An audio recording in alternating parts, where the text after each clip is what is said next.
Hi everyone, I'm Yasha, and welcome to the 15th episode of Election Scoop. Today we'll be covering the general elections which will be held for the United States Senate in November of this year. We'll be looking at how we expect each state to vote for senator, as well as strategies that each the Democratic and Republican parties have to take if they want to come out with a majority. This is a map of the U.S. Senate predictions.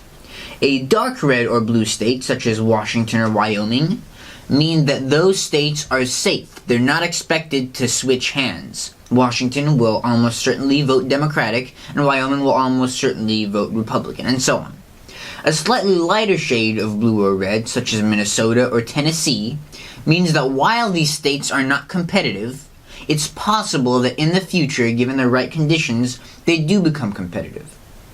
Lean states, like Montana, Wisconsin, and there's actually no rating that exists for the Republicans yet, means that this state is competitive, but is expected slightly to vote for that party. And then, of course, there are the purple states, 5 of them: Nevada, Arizona, Missouri, Indiana, and Florida, with outlines showing which party they are currently held by.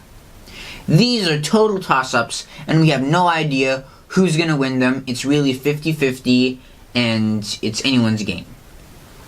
So what are predictions? Well, what are our predictions is that every party has their own strategy which they want to develop. Until the special Senate election in Alabama, Democrats really had no viable path to control. They only had 2 potential pickup opportunities, and they were 2 votes down from tying. And a tie would mean a loss because of Republican Vice President Mike Pence. So how it works out is that before Alabama, Democrats had no real way to control the chamber. 2 things, of course, changed that. The first is the race in Alabama, which made the composition of the Senate 51-49, meaning that winning both those toss-ups and holding all their other territories, Democrats would walk away with a 1-vote slim majority in the Senate. The other, as you can see here, is that in Tennessee, popular former Governor Phil Brisdin announced his candidacy. Brisdin was an extremely popular governor, as I said.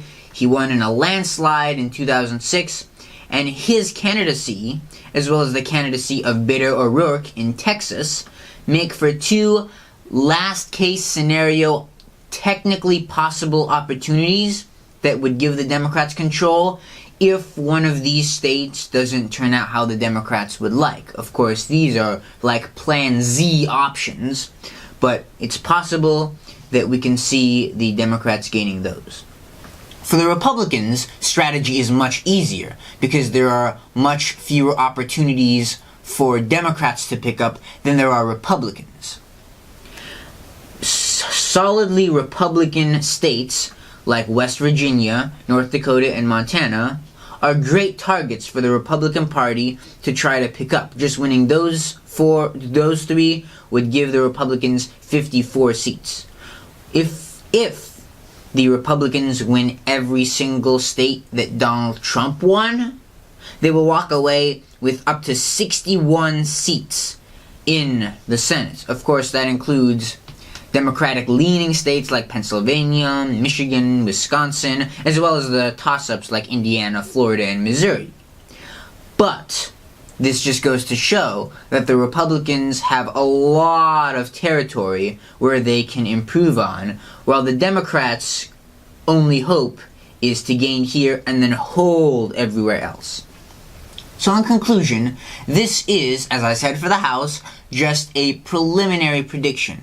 The races have barely started yet, and we'll be covering each state in more detail as primaries are held from March to October. And we hope you'll join us for that, and of course, with the final stretch until the general election, after which we will be doing all of this again. So thanks for watching, and remember, don't forget to vote.